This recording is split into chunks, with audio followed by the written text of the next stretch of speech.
The Hermitage is an interfaith, and we call it a life center, because our purpose is to create programs for personal growth and development for the general public. So we're not involved in religion, even though I am a Roman Catholic priest and a Franciscan friar.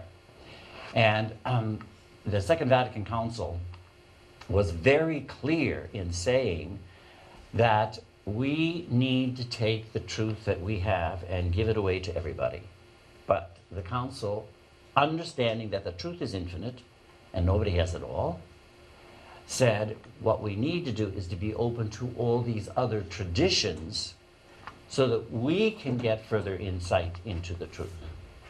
So our order wanted me to start this interfaith center, following the directives of the church, saying we really need to get past the walls of these divisions in organized religion. And we are now a little bit over 25 years old. So our mission extends into Europe, where all my materials have been published, and into Australia, the Caribbean, all over the United States, and sundry other places. So that's the Hermitage. Our signature program is the one that we're going to be doing now, called Success: Full Living. This material I gathered years ago when I was teaching high school, and the students had no idea where they were going in their lives. And I was teaching a religion class, this was in the 60s, and I couldn't mention God because the kids weren't into that. So I had to try to figure out a way to talk to these youngsters in a meaningful way about how they could indeed be in control of their lives. That's how the program started. And it became so popular that the kids were telling their parents, and the parents came and asked if I could do adult education, which I did. And in only about 3 years, my classes got so huge, I had to move out of the school and get to a very large auditorium that held 300 people, and then it just kept exploding. And so basically, the program is about spirituality. And this is a very intimate part of my life. So what I'm sharing is what works for me. However, I think it's very important at the very outset to understand, I don't deal with theology. You know, theology can be very divisive. And if you know history, if you don't say it right, and you're a heretic, they can chop your head off. I don't even go there. You must understand that spirituality is very diverse. For example, we're Franciscans. We follow St. Francis. Francis was an Italian. He was a passionate man about trying to understand what love was all about. So our spirituality is said to be all heart. The Jesuits, on the other hand, were started by St. Ignatius, who was a soldier. And so it was very important when he was putting his order together that knowledge and obedience were the important items. And as you know, the Jesuits had institutions all over the world and are known for their educational prowess. While the Jesuits then, their spirituality is identified as all head. Now, you know, there's nothing, you can't say that one is better than the other. They're just different. People who are heart people will be led to Franciscan spirituality. And those who are all head will be led to Jesuit spirituality. But besides that, there's Dominican spirituality, and there is Eastern spiritualities. There's the Augustinians, and then there's those that follow Alphonsus Liguori. Just all kinds of spirituality. When you get down to it, every single one of you has your own approach to spirituality, and it's all unique. So as I'm going through this program, my hope is that by sharing where I am, you will be able to ask yourself, do I agree with this or not? And hopefully understand where your spirituality is. So the whole purpose of this program is for you to know about you.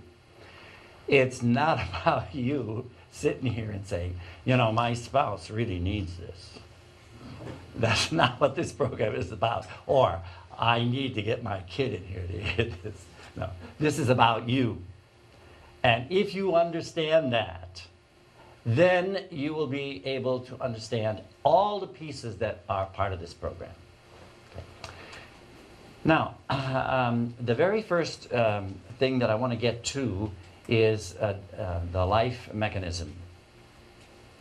And the life mechanism is a way for me to look at the entire package of my life and to make some sense out of it. So, as I said before, you know, I'm going to be talking in terms of spirituality, not theology. And then, secondly, I don't think that anything that I'm going to say to you is new. You know, the scripture says there's nothing new under the sun. I think that's true. However, I think the way I package my material is a little unique. And my hope is that it'll give you some insight into where you are. Okay. Now, the very first concept that I want to deal with is life. You know, this is a very important idea, but I think one that is misunderstood by a lot of people. Over the years, I've gotten the impression that people think that life is like this. You get all the pieces of your life and you work hard to get them so that they will fit. And then people expect that there's a point where everything will fall together. Then you live happily ever after. My dear friends, there is no such place. And if you're looking for it, you're going to be forever frustrated. I believe that life, by its very nature, means change. And if you are not going to be comfortable with the change, you'll never be happy. At the present time, change is happening far more quickly than it has ever happened before in the history of humankind. Now, just think about this. All of you are different today than you were yesterday. And tomorrow, you will be still different. I don't care what you do, the change is going to happen. Now, my question to you is, are you comfortable with the change? Now, you know, when I was teaching my high school students, I used a film that was called The Mood of Zen. It was a wonderful presentation about Zen Buddhism, but there were some beautiful scenes in there. They showed, for example, a Japanese garden on the side of a hill, and there was water flowing through that garden to a pool down below. And people would come there and watch that water for long periods of time. The commentary was, life is like that water. As long as it's moving and flowing, it's beautiful. But if you take the same water and put it in a bucket and leave it stand for a short period of time, it soon becomes stagnant. You leave it there long enough, it becomes putrid. And see, life is like that too.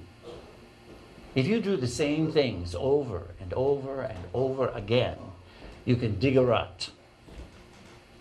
And then, no matter what direction you look, you see mud. So, my question to you is, how do you handle change in your everyday life? And this is really practical. Suppose, for example, you set up a schedule for the day. And so you're getting in your car and you're going to your first appointment. And just as you begin to start moving, somebody pulls in front of you and they think it's Sunday. So they're going slowly, slowly, slowly. Are you the kind of person who says, oh, I may be a little late for my appointment? Or are you blowing the horn and making signs and shouting when the windows are down? And see, I think all of us have to ask that question. How do I handle change that comes into my everyday life? I can't answer that. You have to answer that. The second item. When we're talking about life, I mean to talk about success. Why? Well, because I think that's why we're here. I think that God put us on this planet so that we can be successful. Now, the question here is, how do you define success? The very first thing I did when I started teaching is I went to the dictionary, which is a statement of the thought process of the people. And it said in the dictionary that if you work for a long period of time and accomplish something here, then you are a success. Now, please note it says you have to arrive someplace. That does not agree with the concept of life that I just gave you as motion. So I had to change the definition. I really believe that the definition of success is more like this. You do, in fact, have to have a goal. It's important. But you have to know where you are. Those are two very important points. Now, if you can find out where you are and where it is that you want to go, and you begin this journey, then you're a success. So my definition of success is being on your way to a clearly defined goal. Now, people have asked me why I use that definition, and I say, first of all, it's scriptural. When Jesus came on the planet, he said, I came here to do the will of my Heavenly Father, which was clearly spelled out in the Old Testament. All his life, Jesus was busy making this journey. He never asked, do I like it or not, or is it pleasant or isn't it? He just wanted to know what is the goal. And Jesus is the model. Now, let me give you another example that may be closer to home. Over the years as a priest, I have helped young people to prepare for marriage. They can tell you exactly when they were engaged. They can tell you exactly when they're going to get married. And they can tell you how this day is going to happen in great detail long before that day arrives. They can tell you what they're going to wear. They can tell you who else is going to be in the wedding party and what they are going to wear. They can tell you where the service is going to take place and who is going to do it. They can tell you who is going to do the music and who is going to be there. They'll tell you where the reception is going to be held and when it's going to start, what the menu is going to be, what the decorations are going to be like, and who is going to sit where, what kind of music they're going to have, and who's going to take the pictures, what the cake is going to look like, where they're going to go on a honeymoon, how long they're going to be there, and what it's going to cost. All that they know ahead of time. Now, my point is this. When these people are making this journey, they're the most exciting people in the world to be with. And I think it's because they're fulfilling this definition. They've got a very clearly defined goal. And as they are making their way to that goal, life is exciting. Now, what I see is they get finished with the honeymoon, they come home, they breathe a sigh of relief. Ah, we made it. So they park in this place they call success. They get up in the morning, they go to work, they come home, they eat, they watch television, they go to sleep. They get up in the morning, they go to work, they come home, they eat, and they watch television, and they go to sleep. They get up in the morning, and they go to work. Get the idea? Now, if there is nothing exciting in their life that they're looking for, what's going to happen is that the relationship may start going like this.